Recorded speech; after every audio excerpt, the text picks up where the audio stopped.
las montañas neblinosas de Oaxaca, don la oscuridad descendía cada noche como una manta pesada sofocante habitaba.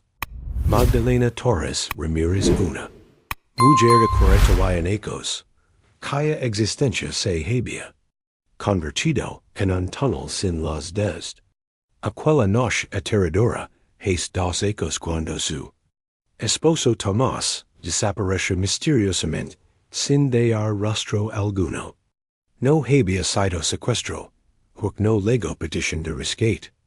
No había sido accidente, porque no apareció cuerpo en ningún barranco. Simplemente había salido una tarde lluviosa, a buscar lina para el fogón como hacía todos los días, y jamás regresó. Las búsquedas organizadas por el pueblo.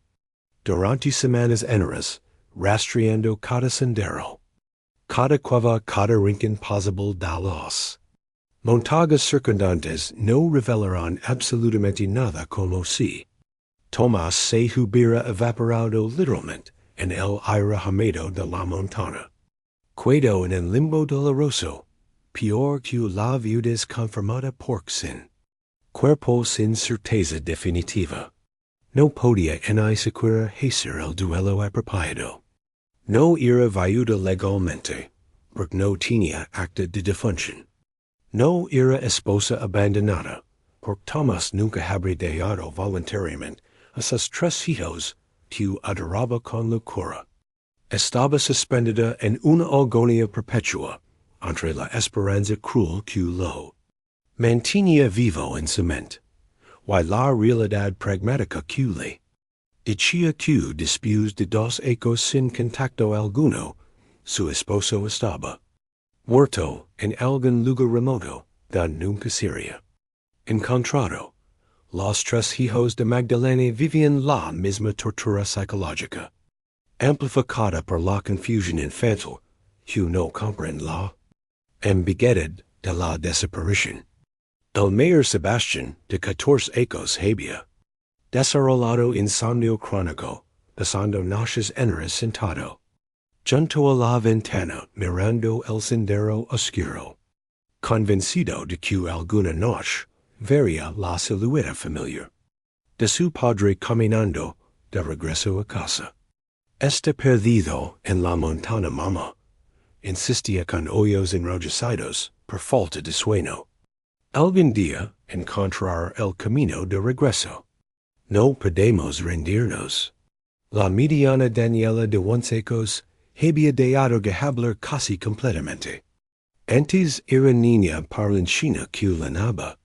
La casa con cantos y risas, pero ahora se comunicaba solo con gestos mínimos asentimientos negativos con la cabeza, monosílabos susurrados cuando era absolutamente necesario, como si su voz se hubiera ido con su padre. Y el más pequeño Mateo, de apenas 7 años, preguntaba cada noche, antes de dormir con voz temblorosa de niño adorado: ¿Papá va a volver mañana? ¿O pasado mañana? ¿Cuántos días más tenemos que esperar? Magdalena no sabía qué responder. Al principio había dicho: pronto mi amor, muy pronto, pero después de meses de promesas incumplidas, los niños dejaron de creer en sus palabras vacías. Ahora simplemente los abrazaba en silencio, dejando que sus propias lágrimas respondieran lo que su boca no podía articular. La casa que antes había sido refugio acogedor lleno de conversaciones animadas, y el olor delicioso de tortillas recién hechas ahora era tumba silenciosa don cada rincón, cada objeto, cada mueble. Gritaba la ausencia de Tomás. Su sombrero de palma todavía colgaba del clavo junto a la puerta. Sus botas de trabajo todavía estaban alanidas junto al fogón. Su camisa favorita de cuadros azules todavía colgaba en el tendedero donde Magdalena la había dejado hace 2 años, negándose guardarla, porque guardarla significaría aceptar que nunca volvería a usarla económicamente. La familia sobrevivía precariamente. Tomás había sido jornalero en las plantaciones de café, ganando apenas lo suficiente para alimentar a la familia. Cuando trabajaba pero, sin ahorros en seguros de ningún tipo, Magdalena intentaba mantenerlos con trabajo de costura reparando ropa ajena, por algunos pesos con venta de tamales los fines de semana en el mercado del pueblo y con ayuda esporádica de vecinos compasivos que traían tortillas extras o frijoles. Sobrante sin hacer gran alarde para no herir el orgullo de Magdalena. Pero no era suficiente nunca, era suficiente. Sebastián había dejado la escuela para trabajar recogiendo café junto a hombres adultos, ganando la mitad por el mismo trabajo porque era menor. Daniela cuidaba a Mateo durante el día, mientras Magdalena cogía hasta que sus dedos sangraban y sus ojos ardían por el esfuerzo de ver las puntadas en la luz. Tenía de vilas porque no tenían dinero para pagar electricidad, pero lo peor no era la pobreza material. Lo peor era la oscuridad emocional y espiritual que había invadido sus vidas como niebla tóxica. Magdalena que había sido mujer de fe profunda, que asistía a misa cada domingo, sin falta, que rezaba el rosario completo, cada noche que confiaba plenamente en la providencia divina, ahora se encontraba en capas de oro. Había intentado tantas veces arrodillarse ante el pequeño altar casero, don guardaba imagen gastada de la Virgen de Guadalupe. Pero las palabras se congelaban en su garganta. ¿Qué podía decirle a Dios? ¿Cómo podía orar cuando sentía que Dios mismo la había abandonado, dejándola en esta agonía interminable sin respuestas, sin consuelo, sin esperanza?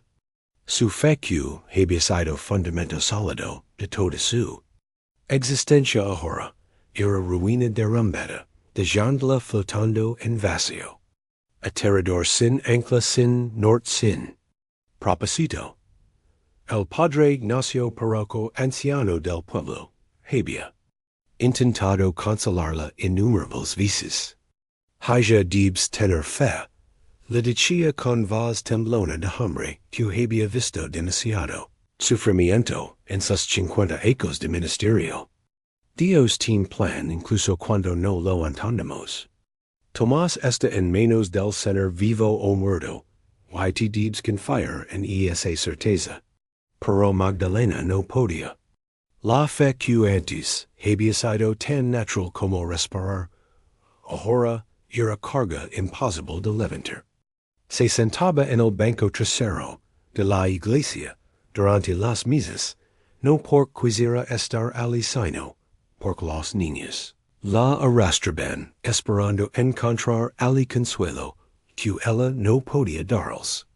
Miraba fijamente el crucifijo grande sobre el altar, preguntándose en silencio amargo. ¿Por qué? ¿Por qué a nosotros? ¿Qué hicimos para merecer este castigo? Una noche particularmente oscura sin luna, cuando la niebla espesa envolvía la casa, aislándola completamente del resto del mundo, Magdalena alcanzó su punto de quiebra absoluto. Los niños dormían inquietos en el cuarto contiguo. Sebastián gemía en sueños perseguido por pesadillas recurrentes, aún buscaba eternamente a su padre, sin encontrarlo nunca. Daniela se había hecho ovillo en posición fetal, abrazando el sudor viejo de Tomás que olía débilmente, todavía a su sudor y a su esencia. Mateo lo raba dormido, llamando papi papi, entre sollozos ahogados. Magdalena no pudo soportar más el peso combinado de su propio dolor y el sufrimiento de sus hijos. Se levantó de la cama donde apenas dormía unas horas. Fragmentadas cada noche. Camino descalza hasta la sala oscura, se arrodilló en el suelo de tierra apisonada frente al altar improvisado. Y por primera vez en dos ecos, intento hora de verdad, pero no pudo. Las palabras no salían. La garganta se laceró. El pecho se le apretó, hasta que apenas podía respirar. Soloso en silencio, durante largos minutos, sintiéndose más sola, más abandonada, más desesperada de lo que jamás había sentido en toda su vida. No puedo más, susurró finalmente en la oscuridad absoluta de la casa sin electricidad. No tengo fuerzas para continuar. No sé qué hacer. No sé si Thomas está vivo o muerto. No sé cómo alimentar a mis hijos. No sé cómo sanarlos del trauma. No sé cómo sanar yo misma. He perdido mi fe. He perdido mi esperanza. He perdido todo. Lágrimas gruesas rodaban por sus mejillas cayendo sobre sus manos entrelazadas temblorosas. Si estás ahí, Dios, si realmente exists, si alguna vez te importamos, muéstrame un signo, cualquier signo. Dame algo a lo que aferrarme. Porque si no lo haces, juro que me rendiré completamente. No puedo seguir viendo así en esta oscuridad sin fin. Cerró los ojos apretándolos fuerte, esperando no sabía qué exactamente. Tal vez rayo de luz sobrenatural. Tal vez voz audible del cielo. Tal vez milagro instantáneo que resolviera todo. Pero no pasó nada. La oscuridad permaneció igual de densa. El silencio igual de pesado. Su corazón igual de roto. Después de varios minutos de espera inútil, Magdalena sintió oleada final de desesperación amenazando ahogarla completamente. Iba a rendirse, levantarse, volver a la cama, y decidir en la mañana cómo exactamente terminaría con esto. Sufrimiento intolerable cuando de repente escuchó algo que le heló las angre.pasos, pasos. Claros inconfundibles detrás de la puerta principal de la casa. No era viento. No era animal. Eran pasos humanos pesados deliberados, acercándose lentamente. Magdalena se quedó completamente inmóvil, paralizada, entre terror y esperanza imposible. ¿Sería ladrón aprovechando la oscuridad para robar a familia vulnerable? ¿Sería vecino trayendo algo urgente a medianoche? Sería. Podría ser. Su corazón se aceleró hasta dolor pensando, lo impensable. ¿Podría ser Tomás finalmente regresando después de dos ecos? Los pasos se detuvieron justo frente a la puerta. Hubo pausa larga aterradora, don Magdalena contenía la respiración, incapaz de moverse, de hacer ruido, de pensar siquiera. Entonces escuchó golpes suaves, tres toques lentos, medidos en la puerta de madera, como si quien estuviera afuera, quisiera anunciar su presencia sin asustar a los ocupantes. Magdalena se obligó a levantarse, con piernas que apenas la sostenían. Camino hacia la puerta, sintiendo que su corazón iba a explotar. Con manos temblorosas, escurrió lentamente el charollo de metal oxidado que chirriaba fuerte en el silencio nocturno. Agarró la manilla, sintiendo el metal frío contra su palma sudorosa. Respiró profundo, preparándose mental y emocionalmente para lo que fuera que estuviera detrás de esa puerta. Y finalmente la abrió. La oscuridad exterior era tan densa que, al principio no pudo distinguir nada. Pero gradualmente sus ojos se ajustaron, y vio silueta de figura humana parada a un metro de la entrada. No era Tomás. Eso supo inmediatamente por la estatura diferente, la complexión distinta. Era hombre más bajo, más delgado, vestido con ropa oscura, que se confundía con la noche. Llevaba mochila grande en la espalda, y sombrero de elegancia, que ocultaba su rostro en sombras profundas. Durante segundos eternos ninguno de los dos habló.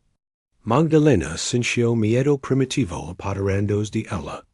Iba a gritar a cerrar violentamente la puerta, cuando el hombre finalmente habló con voz grave, pero suave, inesperadamente amable.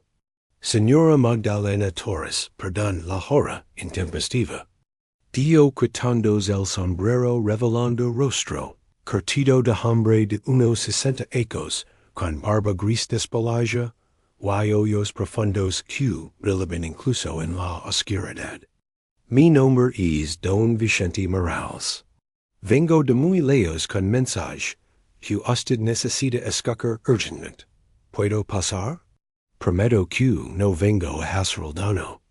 Vengo enviado por alguien que la ama profundamente. Magdalena debería haber desconfiado. Debería haber cerrado la puerta inmediatamente. Ninguna mujer sola con 3 hijos debería permitir entrada a hombre desconocido en medio de la noche. Pero algo en la voz de este hombre, algo en sus ojos, algo inexplicable y irracional, la hizo confiar. Asincio mudamente haciéndose a un lado, permitiendo entrar. Don Vicente entró cuidadosamente limpiando los pies en el tapete, gastado antes de pisar el interior, mostrando respeto básico, que Magdalena apreciaba instintivamente. Ella cerró la puerta, encendió vela que proyectaba sombras danzantes en las paredes, iluminando tenuamente la sala simple. Síntese por favor, dio Magdalena, señalando única silla decente que tenían. Su voz salía ronca por el lento reciente. Don Vicente se sentó dejando su mochila en el suelo junto a él. Magdalena permaneció de pie cerca de la puerta lista. Para lloró gritar si era necesario. Pero curiosa, intensamente curiosa, sobre qué mensaje podría traer este extrago aparecido, misteriosamente, justo segundos, después de su oración, desesperada en la oscuridad. Don Vicente le miró directamente a los ojos con intensidad que la hacía sentir como si pudiera ver directamente en su alma. Señora Magdalena sé todo sobre usted, comenzó lentamente. Sé que su esposo Tomás desapareció hace 2 años. Sé que ha estado viviendo en agonía, sin saber si está vivo o muerto. Sé que está criando 3 hijos sola, en pobreza extrema. Sé que ha perdido su fe, después de años de ser mujer devota. Sé que hace apenas minutos oró en la oscuridad, pidiendo a Dios una señal cualquier señal, antes de rendirse completamente. Y por eso estoy aquí. Yo soy ese señal. Magdalena sintió escalofríos recorrer todo su cuerpo. ¿Cómo sabía este hombre todo eso? ¿Quién era realmente? ¿Era mensajero divino? ¿Era ángel en forma humana? ¿O era simplemente vecino bien? ¿Informado? ¿Quién le dio todo eso? Preguntó con voz apenas audible. ¿Quién es usted realmente? Don Vicente sonrió tristemente. Soy simplemente mensajero, señora. Mensajero enviado por alguien que la ama más de lo que puede imaginar. He viajado 3 días, caminando por montañas peligrosas para llegar hasta usted esta noche específica. Esta hora específica, porque fue instruido en sueño. Hace una semana que usted estaría orando desesperadamente, y que necesitaría escuchar verdad que traigo. Así que aquí estoy cumpliendo mi misión. ¿Qué verdad? Magdalena sintió esperanza dolorosa, brotando contra su voluntad. ¿Sabe algo sobre Tomás? ¿Está vivo? ¿Dónde está? Don Vicente respiró profundo, como preparándose para decir algo difícil. Señora Magdalena, su esposo Tomás murió el mismo día que desapareció. Cayó por barranco profundo, al lado opuesto de la montaña donde buscó. Murió instantáneamente sin sufrir. Su cuerpo todavía está allí. Puedo lavarla mañana. Para que finalmente pueda dar el sepultura digna que merece y que usted necesita para poder hacer duelo apropiado, cerrar este capítulo y comenzar a sanar. El mundo de Magdalena se detuvo. Sabía que debería estar devastada por esta confirmación final de la muerte de Tomás, pero extrañamente sintió oleada brumadora de alivio. Finalmente sabía. Finalmente tenía certeza. Finalmente podía lograr apropiadamente hacer duelo comenzar proceso de sanación que había sido imposible durante 2 ecos de limbo tortuoso. ¿Cómo sabe esto? Preguntó con lágrimas brotando de nuevo. ¿Cómo encontró el cuerpo cuando cientos de personas buscando durante semanas no pudieron? Don Vicente se inclinó hacia adelante, hablando con gentileza infinita. Porque fui guiado, específicamente a ese lugar. En el mismo sueño don se me dio que viniera a verla, también se me mostró exactamente donde había caído Tomás. Fui allí antes de venir, aquí verificó fuera verdad, y efectivamente allí está su cuerpo preservado por el clima frío. De la montana todavía identificable por la ropa que vestía, por el anillo de matrimonio en su mano izquierda. Pero vine primero a hablar con usted para que mara caracu mayamos centos, no si shock traumático adicional. Magdalena colapsó en el suelo salazando incontrolable mezcla compleja de dolor renovado, por confirmación definitiva. De que Tomás estaba muerto, y alivio profundo de finalmente saber, de tener respuestas de poder avanzar. Don Vicente se arrodilló junto a ella, poniendo mano paternal en su hombro, dejándola lograr sin interrumpir sin decir palabras vacías de consuelo, simplemente estando presente en su dolor. Después de largos minutos, Magdalena logró controlar los sollozos lo suficiente para hablar. ¿Por qué ahora? ¿Por qué Dios esperó 2 ecos para enviarme esta respuesta? ¿Por qué permitió que sufriera tanto antes de enviarla a usted? Don Vicente suspiró. No tengo todas las respuestas, señora Magdalena. No pretendo entender perfectamente los tiempos de Dios. Pero lo que sí sé es que todo tiene propósito incluso el sufrimiento. Los últimos 2 ecos la han transformado de formas que no puede ver todavía. La han despollado de dependencias superficiales.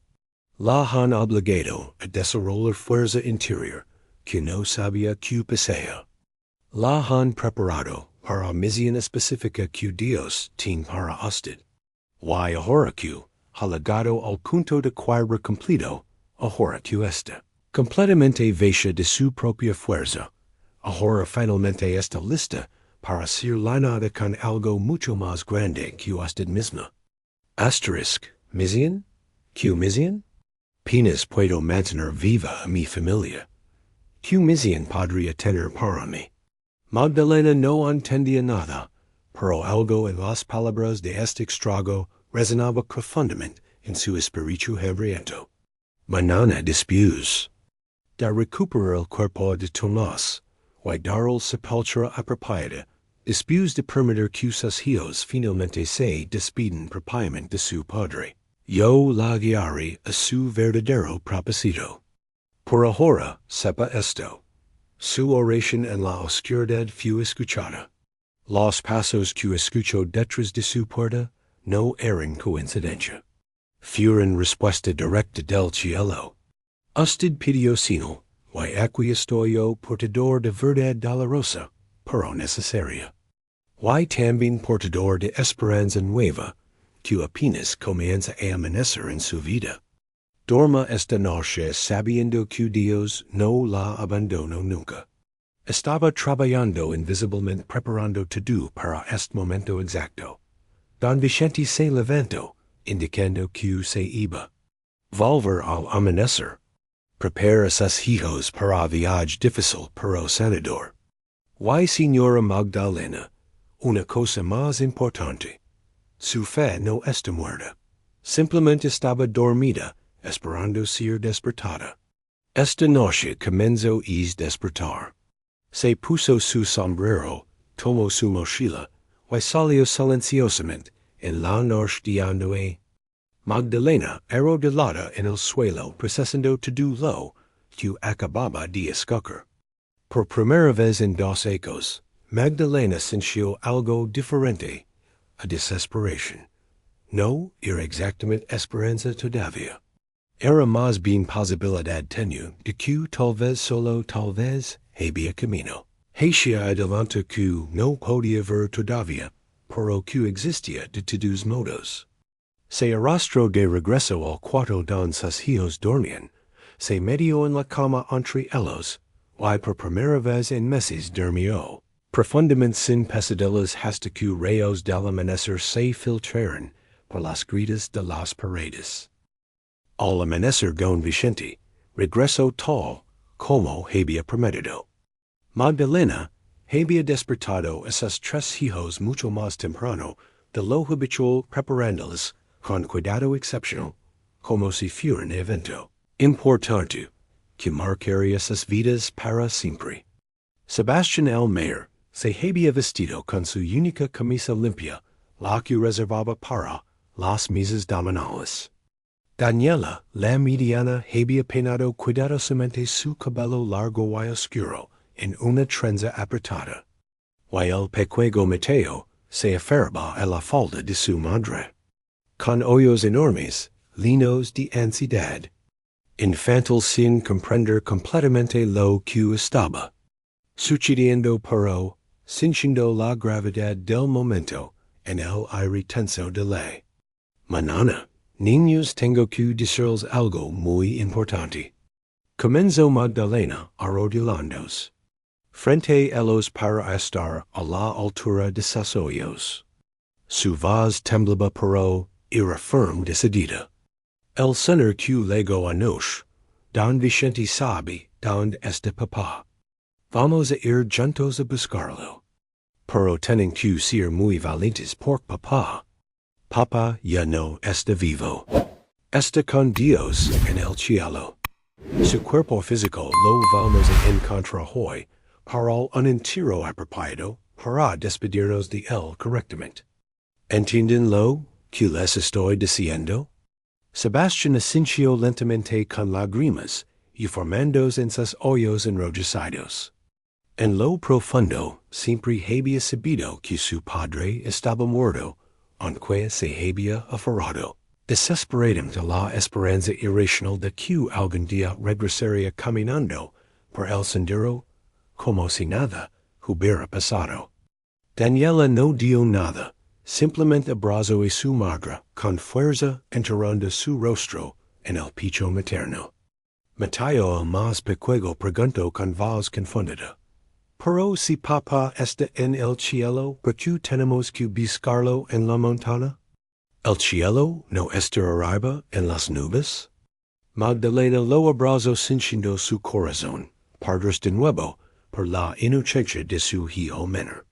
Su espíritu, su alma, está en el cielo con Dios y con los ángeles mi amor. Pero su cuerpo, el cuyo estaba aquí en la tierra, está en la montaña, y necesitamos traerlo de regreso para enterrarlo en el cementerio junto a sus padres tesabuelos. ¿Entiendes?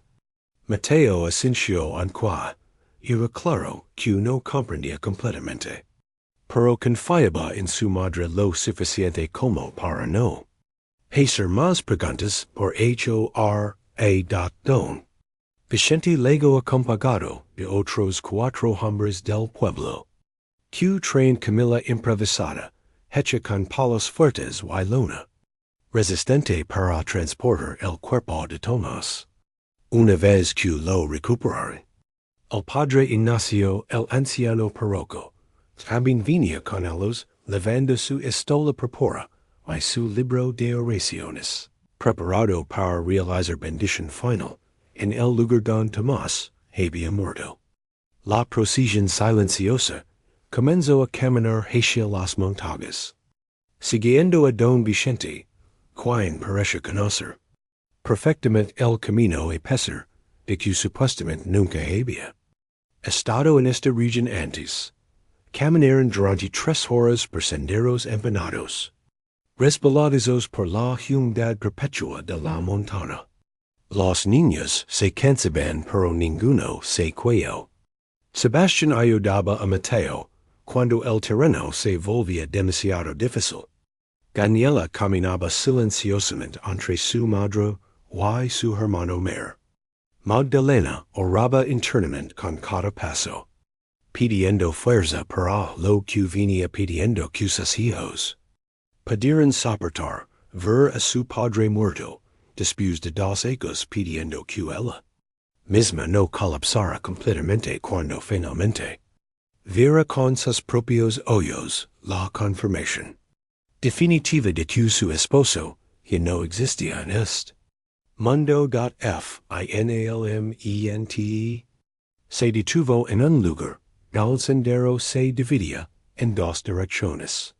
Señaló hacia la izquierda, donde el terreno caía dramáticamente en barranco profundo, cubierto parcialmente por vegetación densa. Ali dio simplemente cayó por ese barranco.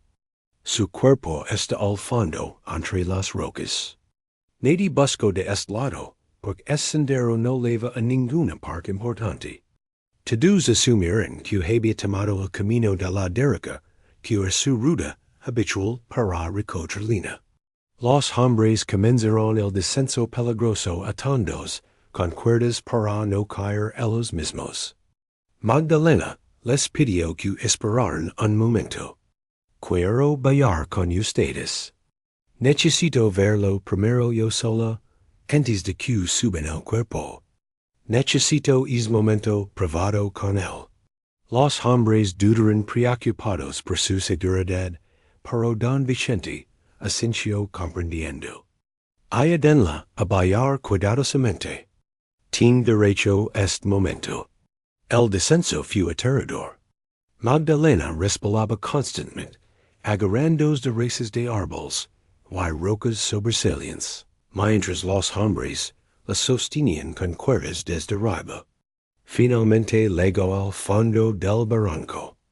Y allí en medio de rocas grandes cubiertas de musgo, estaba el cuerpo de Tomás, exactamente como don Vicente había descrito. Estaba recostado en posición que parecía casi pacífica como si simplemente estuviera durmiendo. El clima frío de la montana y la sombra constante del barranco habían preservado su cuerpo mejor de lo que nadie habría esperado. Todavía era claramente reconocible como Tomás, aunque su piel estaba grisácea y su ropa reda y sucia. Magdalena se acercó, lentamente cayendo de rodillas, junto al cuerpo de su esposo. Las lágrimas que había estado conteniendo durante el descenso, ahora fluían libremente sin control. Toca suavemente su mano fría, cinchando el anillo de matrimonio todavía en su dedo, exactamente donde ella lo había colocado hace 15 años cuando se casaron en la pequeña iglesia del pueblo. Tomás susurró con voz quebrada: Mi amor, finalmente te encontré. Finalmente puedo decir adiós apropiadamente. Perdóname por tardar tanto en encontrarte. Perdóname por todas las veces que dudé de ti, pensando que tal vez nos habías abandonado voluntariamente. Perdóname por perder mi fe en medio de esta agonía. Pero ahora te prometo que voy a cuidar de nuestros hijos. Voy a honrar tu memoria. Voy a ser fuerte como tú siempre creíste que podía ser. Descansa en paz, mi amor. Descansa sabiendo que te con todo mi corazón. Y que siempre te amaré hasta que nos reunamos de nuevo en la eternidad. Se quedó Ali llorando junto al cuerpo durante largos minutos permissionos. Finalmente logró todo el dolor acumulado de 2 años. Los hombres esperaron pacientemente arriba sin apurarla, respetando su necesidad de este momento privado de despedida. Finalmente, cuando ya no le quedaban más lágrimas, cuando sintió que había expresado todo lo que necesitaba decir, Magdalena se levantó con piernas temblorosas y gritó hacia arriba: «Pueden bailar. Estoy lista». Los hombres bailaron cuidadosamente envolviendo el cuerpo de Tomás con respeto en lona blanca limpia que había entrado específicamente para este propósito. Lo ataron firmemente a la camilla, asegurándose de que no se moviera durante el ascenso difícil. El padre Ignacio vio también realizando oración breve de bendición sobre el cuerpo antes de que comenzaran a saberlo. Dios misericordioso, recibe el alma de tu siervo Tomás. Perdona sus pecados como él perdonó a quienes le ofenderán. Concede el descanso eterno en tu reino celestial. Amén. El ascenso de regreso fue aún más difícil que el descenso, levando el peso adicional del cuerpo. Tomó más de una hora subir lo que habían bajado en 20 minutos. Cuando finalmente llegaron a la cima, ancestran las tres niñas, Magdalena los preparó primero. Papá está aquí. Su cuerpo está envuelto en esa tela blanca. Pueden acercarse si quieren verlo despedirse de él. Pero no tienen que hacerlo si no se sienten listos. No hay prisa. Cada uno puede decidir por sí mismo.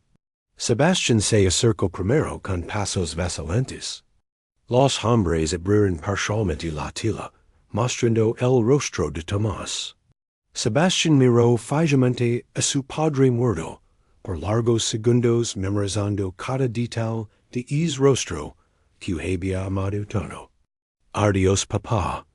Dio finalmente con voz que intentaba ser fuerte, pero se quebraba en los bordes. Fuiste el mejor padre que alguien podría tener. Te prometo que voy a cuidar de mamá y de mis hermanos como te habrías querido. Te prometo que voy a ser hombre de bien como te me enseñaste.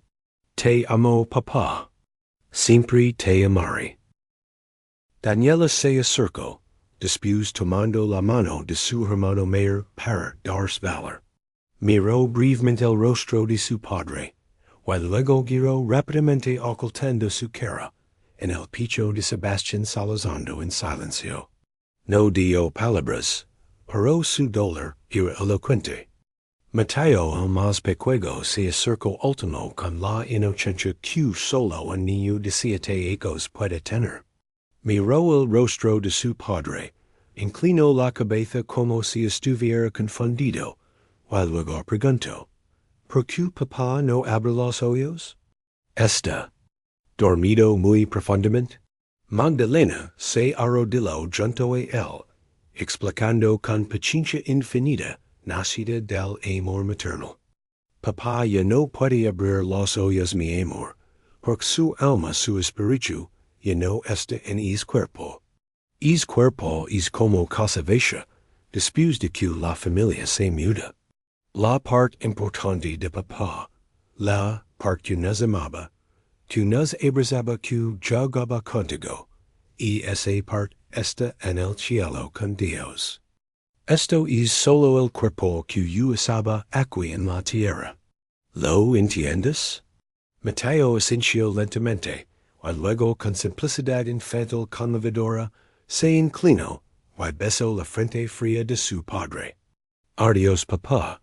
Te voy a extrañar mucho. La procesión de regreso al pueblo fue solemne y profundamente emotiva. Personas que los veían pasar por el camino se quitaban los sombreros en señal de respeto. Algunas mujeres salían de sus casas para unirse a la procesión, caminando detrás en solidaridad silenciosa. Para cuando llegaron a la iglesia en el centro del pueblo, había más de 50 personas acompañando la familia. El padre Ignacio organizó funeral improvisado, pero digno, y esa misma tarde. La iglesia pequeña se llenó completamente con gente que había conocido a Tomás, que lo había apreciado por su trabajo duro. Su honestidad, su dedication, a su familia. Personas comparten anecdotas, y recuerdos. Un hombre anciano contó como Tomás lo había ayudado a reparar su techo, después de tormenta fuerte sin cobrar un solo peso. Una mujer contó como Tomás siempre saludaba amablemente a todos, sin importar su posición social. Los niños de la escuela Don Sebastián estudiaba vinieron a presentar sus condolencias, recordando como Tomás a veces les regalaba frutas de su pequeño huerto. Pero el momento más impactante vino cuando Don Vicente se levantó para hablar. Toda la iglesia guardó silencio, expectante curiosa por conocer más sobre este extrago, que había aparecido misteriosamente con información sobre el paradero de Tomás. Don Vicente habló con voz clara y poderosa, que llenaba el espacio sagrado. Hermanos y hermanas no me conocen. Vengo de lejos, muy lejos. Pero Dios me envió aquí con propósito específico. Me envió para traer esta familia, para permitirles finalmente lograr rápidamente y comenzar a sanar. Pero también me envió con otro mensaje igualmente importante. Magdalena oró en la oscuridad pidiendo señal de que Dios no la había abandonado, y escuchó pasos detrás de su puerta. Esos pasos eran míos, pero representaban algo mucho más grande. Representaban el hecho de que Dios siempre responde siempre. Envía ayuda en el momento preciso, aunque siempre de la manera que esperamos. Hizo pausando que sus palabras penetraron. Tomás era hombre bueno. Murió trágicamente demasiado joven, dejando a su familia vulnerable. Pero su muerte no será en vano. Su esposa Magdalena ha sido transformada por estos dos ecos de sufrimiento.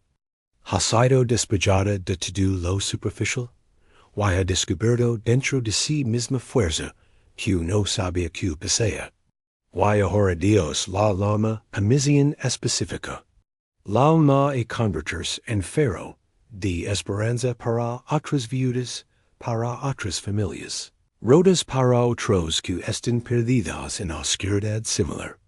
Y yo estoy aquí para ayudarla a comenzar esa misión. Magdalena lo miraba confundida. ¿De qué misión hablaba? Don Vicente continuó. Hermanos y hermanas en este pueblo, hay muchas viudas viviendo en pobreza extrema, en soledad, en desesperación.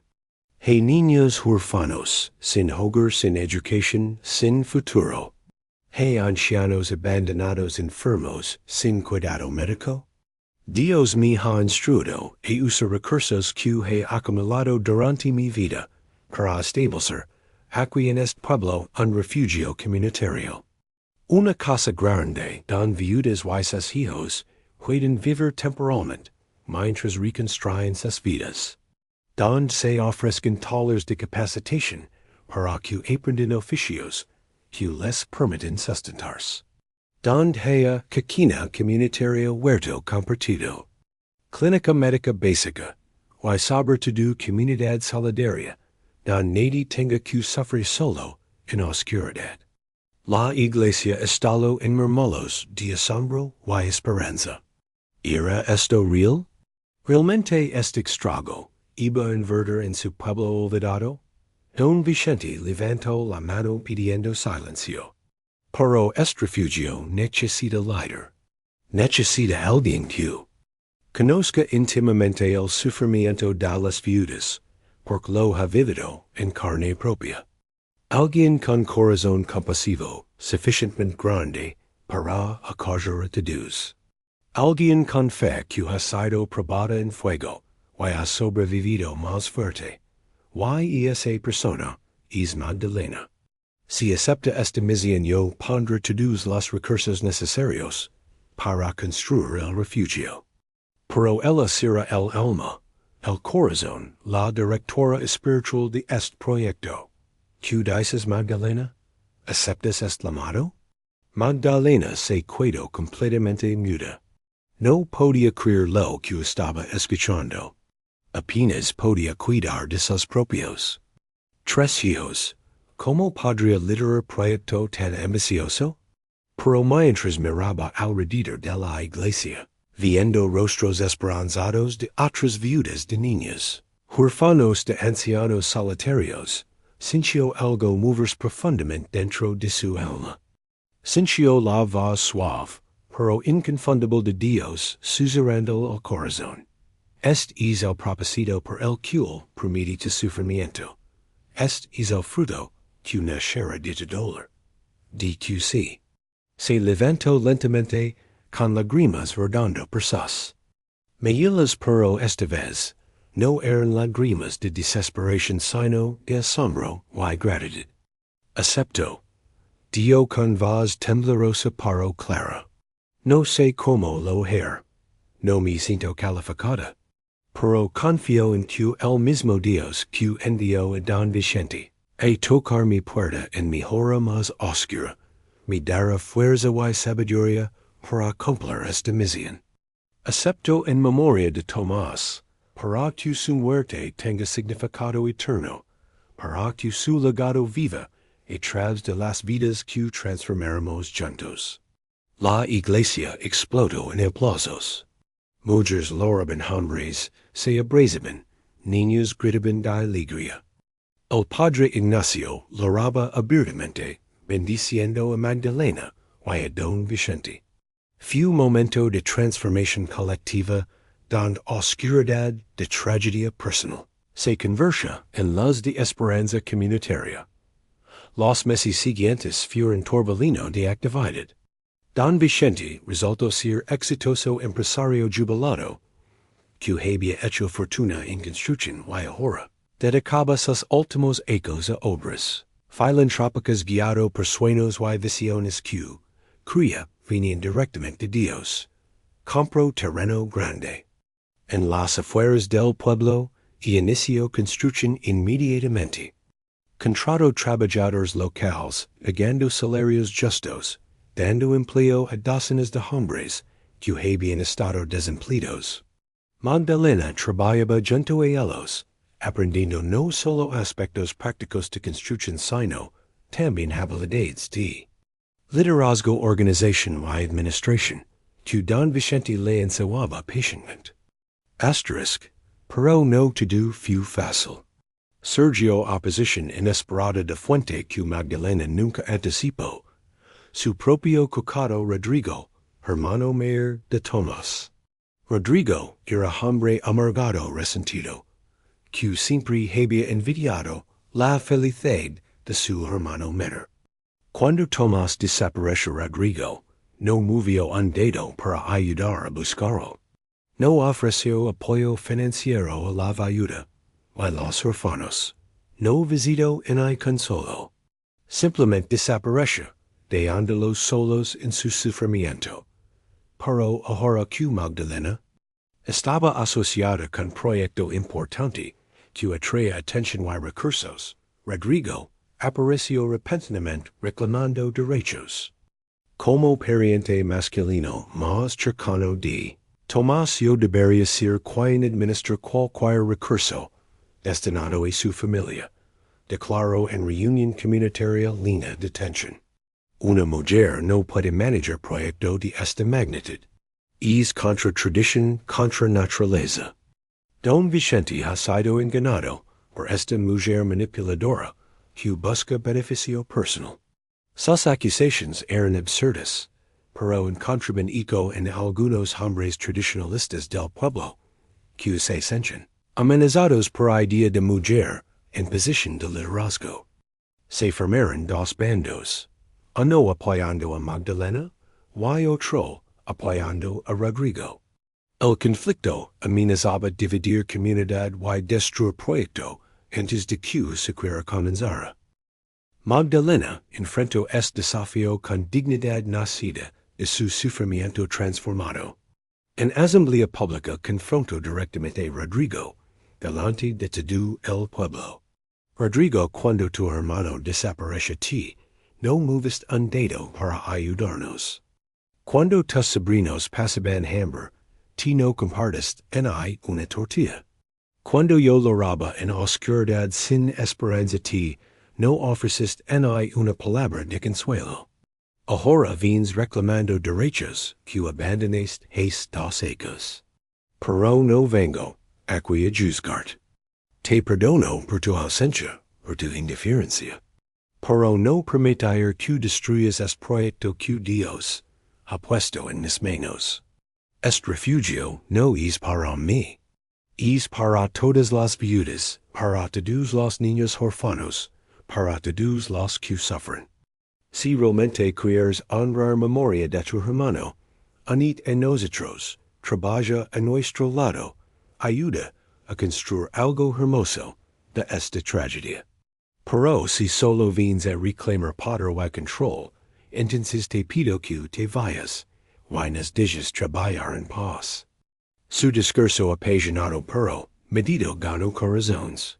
Incluso algunos hombres que habían apoyado a Rodrigo comenzaron a cambiar de opinión impresionados por fortaleza y claridad de Magdalena.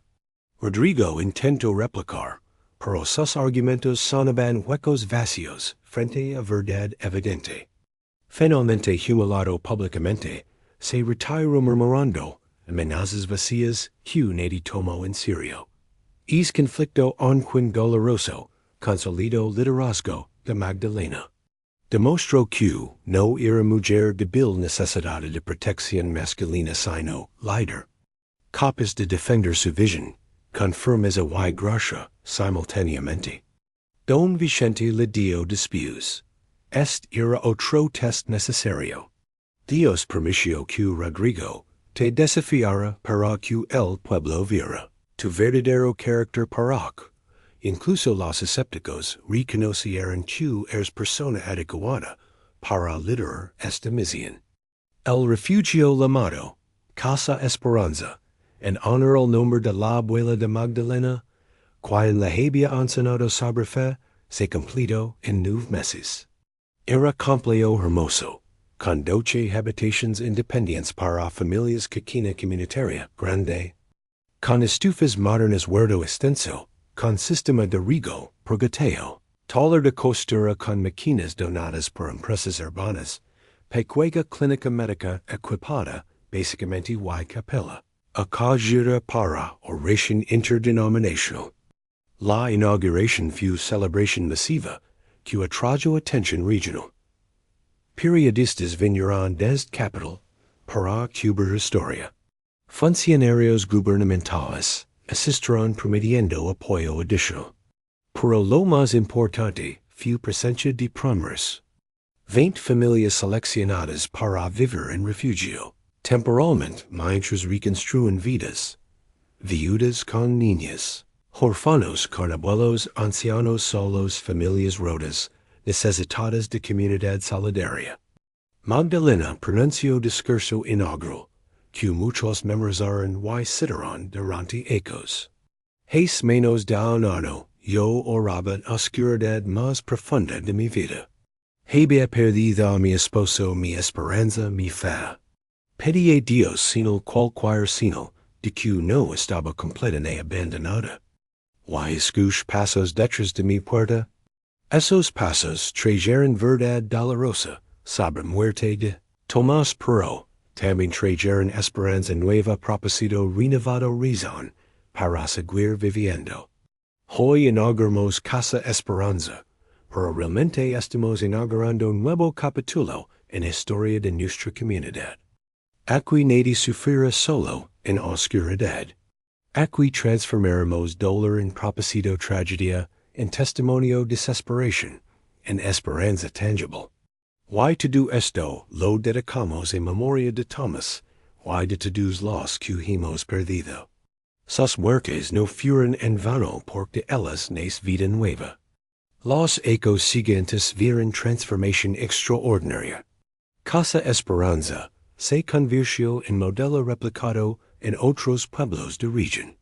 Cientos de familias pasaron por refugio, no solo recibiendo alojamiento temporal y comida sino capacitación. Vocational Consejería Emocional Apoyo Espiritual, y sobre todo Comunidad Amorosa, que sanaba heridas invisibles del trauma, y la perdida. Sebastián Jayo Mayer de Magdalena se convirtió en arquitecto especializado en vivienda social, diseñando refugios similares en toda América Latina, inspirado por transformación que había presenciado en su propio pueblo. Daniela encontró su voz de nuevo convirtiéndose en trabajadora social dedicada a atender trauma infantil, especializándose en niños que habían perdido padres. Mateo se ordenó sacerdote, sirviendo en misma iglesia don su padre. Había sido enarrado ministrando específicamente a viudas y huérfanos, llevando adelante el legado familiar de fe en medio del sufrimiento. Magdalena misma se convirtió en conferencista, reconocida internacionalmente, compartiendo su historia de transformación de oración en oscuridad y liderazgo en luz. Escribió libro titulado Pasos detrás de la puerta, como Dios responde a nuestra hora más oscura, que se convirtió en bestseller traducido a 15 idiomas, usado en seminarios y retiros espirituales. Alrededor del mundo, don Vicente vivió 15 ecos más después de conocer a Magdalena viendo proyecto crecer más allá de sus sueños en hechos. En su lecho de muerte, rodeado por Magdalena y su familia, pronunció últimas palabras que fueron inscritas en placa memorial en Casa Esperanza. Dios me dio sueño, es 15 ecos de mujer orando en oscuridad. Pens que mi misión era solo traer respuesta sobre esposo perdido. Pero Dios tenía plan mucho más grande. Mi misión era despertar la dormida dentro de ella. Ahora muero en paz sabiendo que toque puerta correcta, en momento correcto y que de esa puerta salió luz que ilumina a miles. En 20º aniversario de Casa Esperanza cuando Magdalena tenía 61 ecos, se organizó celebración masiva. Más de 1000 personas asistieron. Ex-residentes que habían reconstruido vidas líderes comunitarios de 50 refugios similares establecidos en modelo de Casa Esperanza, funcionarios de organizaciones internacionales, que ahora apoyan red completa de Casas Esperanza en 12 países. Para un momento más emotivo, luego cuando 3 mujeres jóvenes subieron al escenario, para HABLA, R.P.R.I.M.R. mujer, y hija de viuda, que había sido una de primeras residentes de Casa Esperanza. Mi madre legó aquí 19 ecos destruida roda sin esperanza. Magdalena no solo le dio techo y comida, le dio propósito, identidad, comunidad.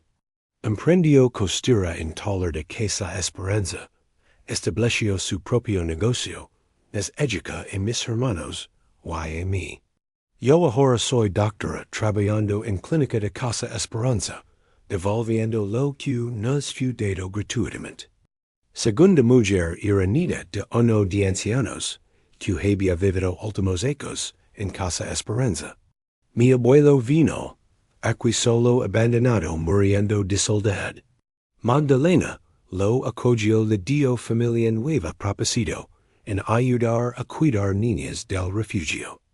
Vivió 5 ecos más de lo que doctores predijeron, porque encontró razón para seguir viviendo. Antes de morir, me hizo prometer que continuaría legado. Por eso hoy anuncio donación de mi herencia para construir 2 casas Esperanza más en regiones rurales necesitadas.